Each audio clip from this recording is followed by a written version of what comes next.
Hello and welcome back to the Premier League preview on my channel. If you missed out on what happened last weekend, be sure to check out my new series, 2 Minute Tuesday, to keep up to date with what happened last weekend. So I'd encourage, before you watch this video, to pause this one, go over there, have a look. There'll be a link in the description, if I can speak properly that is. There'll be a link in the description to that video. So without further ado, we can just jump into this week's fixtures. Friday night was supposed to be kicked off with Newcastle versus Aston Villa, but that has been postponed.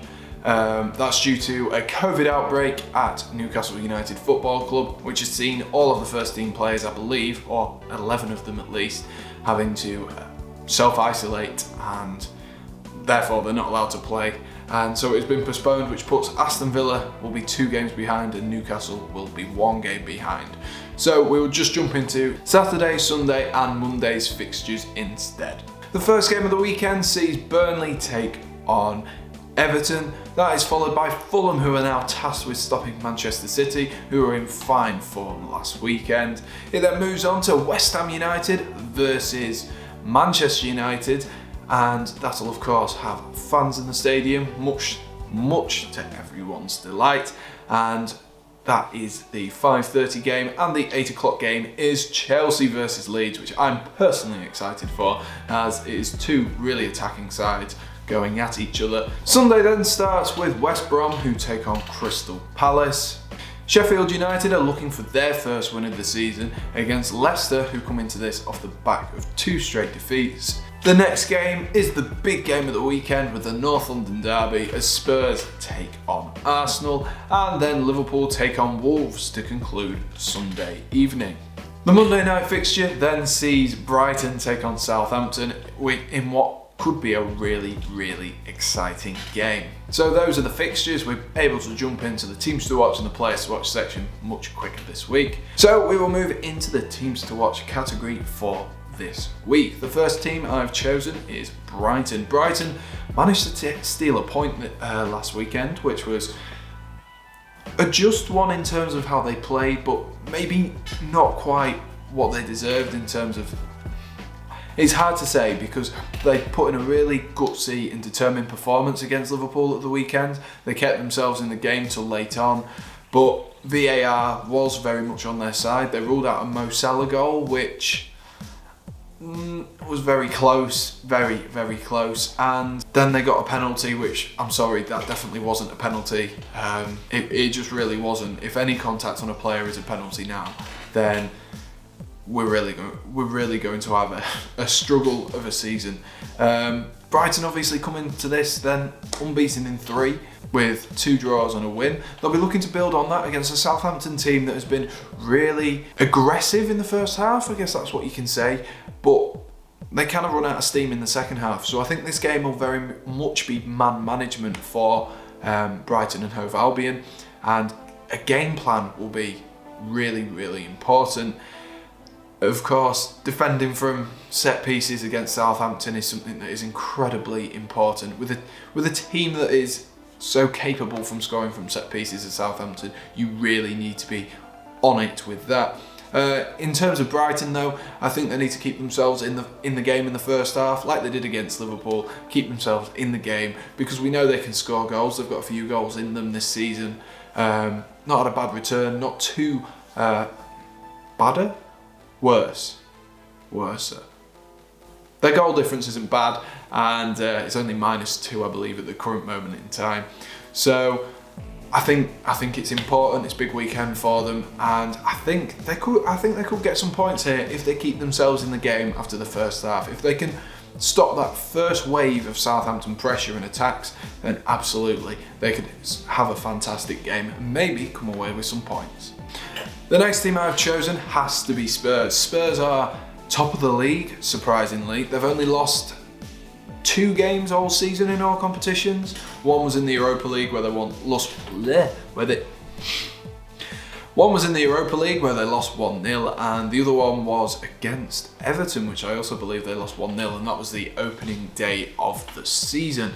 So it's been quite a good season so far for Jose Mourinho, but the important thing about the progression they have made so far is that they are now buying into Jose's style of play, We've seen the park the bus strategy, which we are also familiar to seeing with Jose Mourinho's Tottenham team and Chelsea team iconically.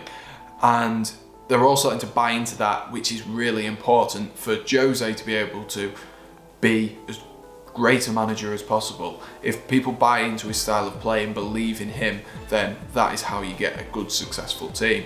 Spurs, as we know, take on Arsenal this weekend. Arsenal not really doing very well this weekend, and I think Spurs need to take advantage of that. It doesn't matter how you are playing in the season. A derby is a completely different game, and it is a one-off game, and Arsenal will be looking, as always, to take points off Spurs, but I think Spurs need to capitalise on their poor form. Mikel Arteta will definitely be getting a few question marks around him now, and with a loss against Spurs, that is, for Arsenal fans, is a very, very low point, and it'd be even worse for Arsenal fans to see them potentially 3 points ahead of Liverpool, depending on how they do at the weekend.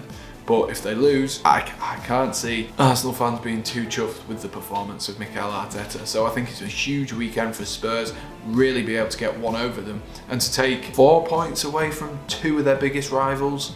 I think Jose Mourinho would be very, very happy with that. And my final team to watch this week is Leicester City. I've chosen them, I mentioned them earlier. They have lost 2 games in a row against 2 very, very contrasting teams. The first team they lost to was Liverpool, who they were definitely the favourites to win, but with the injuries and everything that went on, Leicester very much had a fantastic chance of actually doing well. And it seems strange to me that they then lost against Fulham, because I do think they've been disappointing in these last few weeks. Fulham looked good last weekend. Like I said, used a lot of the ideas that Jurgen Klopp had done against Leicester City. Leicester have a tendency to sit back at the moment. They weren't as sat back last weekend as they were against Liverpool, but they do have that tendency to do that, and I think Leicester need to stop that. They need to build on what they already had this season. They looked really, really good in the early stages, in the early few weeks. They looked really good, of course. As I keep mentioning, they beat Manchester City 5-2, and they look like a team to beat. They look like they'd be up there pushing Liverpool and Tottenham, and now Chelsea, who've emerged sort of as the top 3, the 3 to be going after. So I think Leicester, they need to find some form. They take on Sheffield United. They've not done badly. Yes, they haven't won a game. They've not done badly in the games they've lost, though. They've always been quite close. Against Manchester City and Liverpool, they only conceded once, and that is just a kick to the teeth for them. They need their first win of the season, and as I said a couple of weeks ago, my famous Michael Owen quote, every team wins at least 1 game in a season, and Leicester need to be wary of that. I think they need to bounce back this weekend, and they really could get a confidence boost this weekend against a Sheffield United side that is very much struggling at the moment. Right, we will move on to players to watch this week. The first player I've chosen is Edouard Mendy. The Chelsea goalkeeper has been fantastic so far this season, and the reason I've chosen him, it might look a bit strange on paper to choose a goalkeeper, but the reason I've chosen him is Leeds have massive amounts of shots on target in games. Last week it was 23 shots, and there's some crazy stat out there, maybe I'll try find it,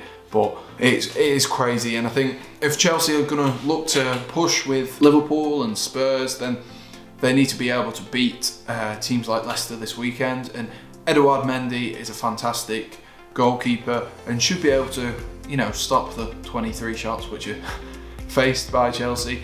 Of course, I don't think Chelsea are going to give away that many chances, but if they do, Edouard Mendy is fantastic and much better than Kepa. The confidence of having someone in goal is there to see in that Chelsea team. They are thriving, they're doing really well, and they look much more complete because of it. The next player I've chosen is Jordan Ayew. Again, another player who seems weird on paper. Not as in he seems weird, but he seems like a weird choice on paper. Oh no, I didn't mean to say that. So another strange choice for me to pick. Jordan Ayew hasn't really hit the heights like he did last season. Last season he had 9 goals in the league. I believe he had 2 assists as well. He's only just registered 1 goal this season, and with Wilfried Zaha out and maybe still out this weekend, even if he returns, the point still stands. Jordan Ayew needs to start scoring. Against West Brom, he's going to face a defence that is a bit not as defensively compact and well managed as the likes of Newcastle, who he faced last weekend. So it could be a real opportunity for him to get a goal, for him to get his second goal of the season, get himself on the score sheet, and show to Roy Hodgson that actually Wilfried Zaha isn't the only player capable of scoring goals in that team, and that Andre Ayew, wrong brother again, that Jordan Ayew is able of scoring goals in a team when Wilfried Zaha isn't playing. The third and final player I've chosen to watch this week is Pedro Neto. The reason I've chosen this is, I'm sure you're all aware, if you've seen any of the news, whether you're a football fan or you're not a football fan, and assume if you've got this far in the video, you are a football fan, or you just really like me. Either way, thank you for getting this far in the video. If you are a football fan, if you aren't a football fan, I'm sure you've heard he's been taken to hospital with a fractured skull after a collision with David Luiz. So Wolves need a goal scorer. They need someone to step up in his place. Whilst I don't think Pedro Neto is going to do anything revolutionary against Liverpool this weekend, I think it's a great experience because I believe he's only 20, which is baffling to me because that means he's younger than me, and that makes me feel old.